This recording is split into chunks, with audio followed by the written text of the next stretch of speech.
جمعیت علماء اسلام نے یہ فیصلہ بھی کیا ہے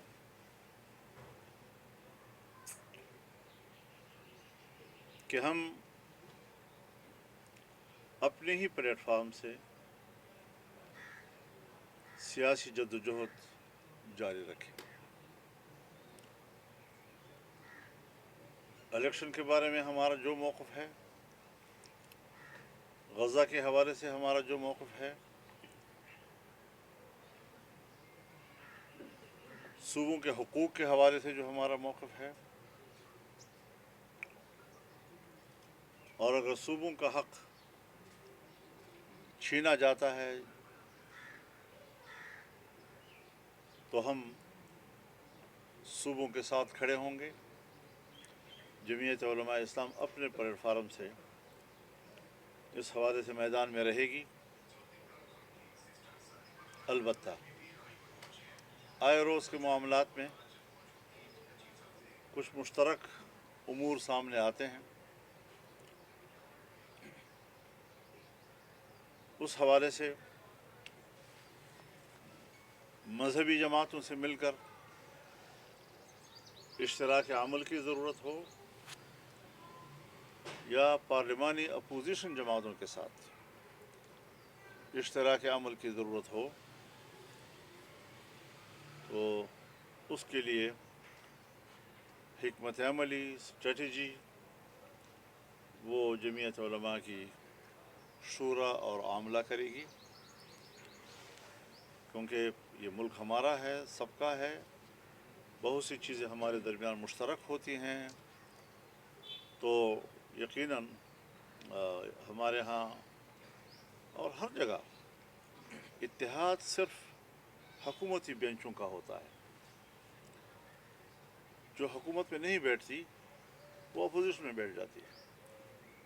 اپوزیشن میں کوئی باضابطہ اتحاد کا تصور نہیں ہوتا، اور جو حکومت میں نہیں جاتی وہ اپوزیشن میں بیٹھ جاتی ہے۔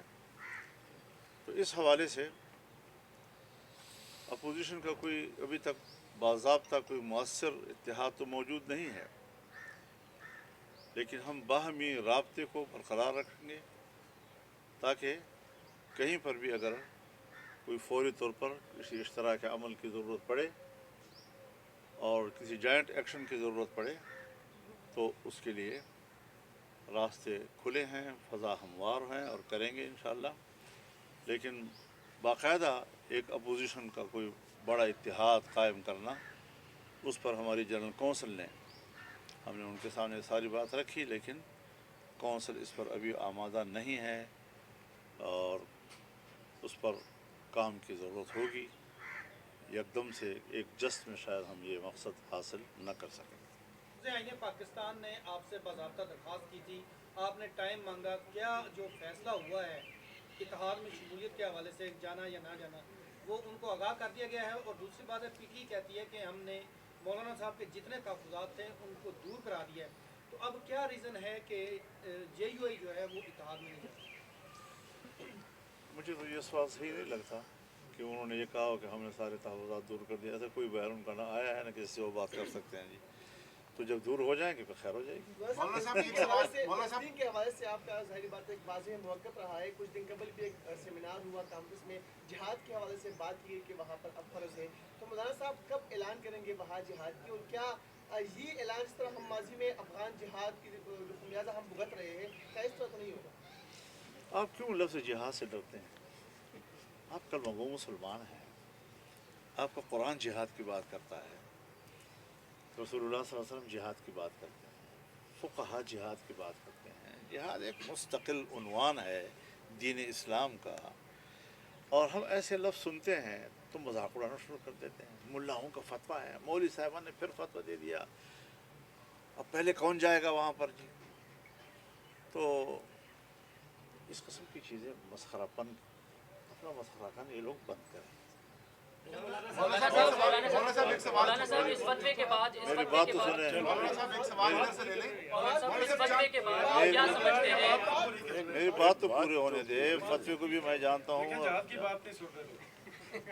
تو جہاد سے، شرعی قانون سے، آج آپ کہیں پاکستان میں شریعت ہو کیا ہو جائے گا، ہاتھ کٹیں گے، گردن کٹے گا، فلاں کٹے گا، فلاں کٹے گا، اپنے دین جس پر ہم ایمان لا کر مسلمانوں کے صف میں اپنے آپ کو شریک کرتے ہیں، اپنا مسلمان اپنے دین سے ڈر رہا ہے، اور یہ دین صرف مولوی کا ہے؟ جس طرح میں کلمہ گو ہوں آپ اس طرح کلمہ گو ہیں، جس طرح میں نماز پڑھتا ہوں آپ اس طرح نماز پڑھتے ہیں۔ کبھی رسول اللہ صلی اللہ علیہ وسلم نے فرمایا کہ ایک زمانہ آ جائے گا کہ اسلام کی بات کرنا ایسا ہوگا جیسے مٹھی میں آدمی انگارہ پکڑے۔ یہی صورتحال اب آ گئی ہے کہ دین اسلام کو ہم عجوبہ سمجھ رہے ہیں، دین اسلام کو ہم کوئی ایک ایسا اجنبی چیز سمجھ رہے ہیں۔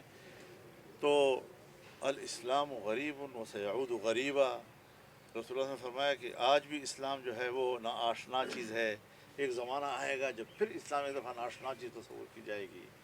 یہ خرابیاں ہیں ہمارے اندر، یہ کمزوریاں ہیں۔ ہر مسلمان کو اپنے اندر کی اصلاح کرنی چاہیے۔ جہاد کا مذاق اڑانا، اب جہاد کیا غزے کا مسلمان اور فلسطین کا مسلمان جس پر ایک غیر مسلم قابض ہے، مسجد اقصی پر قابض ہے، اس کو چھڑانے کے لیے وہ قربانیاں دے رہے ہیں، اور عالم دین اس کو جہاد کہہ رہا ہے، اور آپ جہاد کا مذاق اڑا رہے ہیں؟ یہ فلسطینیوں کے ساتھ دشمنی ہے۔ افغانستان میں جہاد تھا، ہم جہاد کہتے تھے۔ اسلامی دنیا منقسم ہے 57 یا 58 اسلامی ممالک میں، تو جغرافیائی طور پر ہر ملک کے اندر کے حالات اپنے ہو جاتے ہیں۔ اس طرح کے فیصلے جو ہیں ہر ملک اپنے ماحول کے تحت کرتا ہے۔ اگر کوئی فلسطین میں رہتا ہے تو ان پر جہاد فرض ہے، جو ساتھ میں سرحدات ہیں وہ اگر اندر جا سکتے ہیں تو ان پر فرض ہے، دور والے ہیں ان کے لیے اور کوئی راستہ نہیں ہے، وہ سیاسی حمایت کرتا ہے، کوئی چندہ بھیج دیتا ہے۔ تو یہ ساری چیزیں جو ہیں جہاد کے زمرے میں آتی ہیں۔ براہ راست لڑنا یا لڑنے والے کو سپورٹ دینا، مالی سپورٹ دینا، اخلاقی سپورٹ دینا، سیاسی سپورٹ دینا۔ اب آپ مجھے بتائیں کہ جہاد افغانستان یہ ہمارے حکمرانوں کا نعرہ نہیں تھا؟ وہاں تو آپ جہاد کا لفظ کے خلاف بول بھی نہیں سکتے تھے۔ کیا کشمیر میں جو آپ لڑ رہے ہیں کیا یہ جہاد کے زمرے میں آپ آج تک اس سے دستبردار ہوئے ہیں؟ تو یہ ساری چیزیں ایسی ہیں کہ بساط کے مطابق آپ جتنا کچھ کر سکیں۔ یہ نماز کی طرح نہیں ہے، نماز کا نہ ٹائم تبدیل ہو سکتا ہے نہ طریقہ تبدیل ہو سکتا ہے، لیکن جہاد ایک عمل ہے، اس کے لیے تدبیر ہوتی ہے، مشاورت ہوتی ہے، کس طرح لڑنا ہے، کس سطح پہ لڑنا ہے، یہ ساری چیزیں۔ جہاد صرف ایک چیز کا نام ہے، وہ ہر جد و جہد، وہ ہر محنت جو اعلاء کلمت اللہ کے لیے ہو، اور اللہ کے احکام واضح ہیں۔ اگر اللہ نے مجھے آزاد جنا ہے، کسی کا باپ بھی میری آزادی کو سلب نہیں کر سکتا۔ اگر اس نے حرم میرے حوالے کیا ہے، حضرت عمر کے حوالے کیا ہے، صلاح الدین ایوبی کے حوالے کیا ہے، مسلمانوں کا اس کے اوپر قبلہ اول رہا ہے، رسول اللہ صلی اللہ علیہ وسلم اپنی حیات تک ادھر رخ کر کے نماز پڑھتے رہے ہیں، تو اس پر ان کا قبضہ جو ہے وہ مسلمان کیسے قبول کرے؟ تو یہ ساری چیزیں حضرت، جب آپ اللہ کے دین کے کسی حکم کو اونچا کرنے کے لیے اور اس کے کلمے کو بلند کرنے کے لیے آپ سادہ سی گفتگو بھی کرتے ہیں، وہ بھی جہاد کے زمرے میں آ جاتا ہے، اور اگر یہ مقصد نہ ہو تو پھر اور مولانا صاحب اس فتوے کے بعد جو واقعہ ہوا ہے پہلگام میں، یہ آپ کو فتویٰ لڑا ہوا ہے کہہ دیں آپ، نہیں سر سوال آپ کو فتویٰ لڑا ہوا ہے کہہ دیں نہیں سر، میں آپ سے آپ سوال تو سنیں ایک دفعہ۔ سر اس فتوے کے بعد آپ کیا سمجھتے ہیں کہ جہاد ایک انفرادی عمل ہونا چاہیے یا ریاست اعلان کرے اور فوج اس کو لیڈ کرے؟ آپ کا موقف کیا ہے؟ ہونا تو یہی چاہیے کہ ریاستیں خود اعلان کریں اور چلیں اور پھر پوری قوت کو اس میں شامل کریں۔ کیا ہم کہتے ہیں پاکستان کا ایٹم بم، اسلامی ایٹم بم، امت مسلمہ کا ایٹم بم، ہمارا نہیں ہو سکا تو دنیا کا کیسے ہوگا جی؟ تو اس میں مایوسی اگر ہے تو حکمرانوں کی جانب سے ہے، لیکن اگر حکمران ایک فرض پورا نہ کر رہے ہوں تو کیا عام لوگ جو ہیں مسلمانوں کے اندر کوئی اس کے فرائض نہیں ہو سکتے؟ جو مسلمانوں کے اندر جو فرض ادا کرنے کی صلاحیت و استعداد ہو اسے وہ پورا کریں۔ جی کشمیر میں بھی فائرنگ کا جو واقعہ ہوا ہے، اس کے بعد کیا اس کے کانسیکوینسز کیا دیکھ رہے ہیں پاکستان اور انڈیا کے درمیان، اور خطے میں اس کے کیا حالات نظر آئیں گے؟ اور دوسرا سر مولانا فضل الرحمان صاحب یہ ضرور میں پوچھوں گا، کیا اپوزیشن سے اتحاد صفحہ پھاڑ دیا یا گنجائش باقی ہے؟ اس پر عمل چلتا رہے گا۔ فی الحال تو ہمارے یعنی آپ جو کچھ ہم کہہ رہے ہیں بس اسی کو نوٹ کریں مہربانی کر کے، ہماری پریس کانفرنس کو خراب نہ کریں۔ ہاں وہ جو دوسرا آپ نے بات کی ہے کشمیر کی،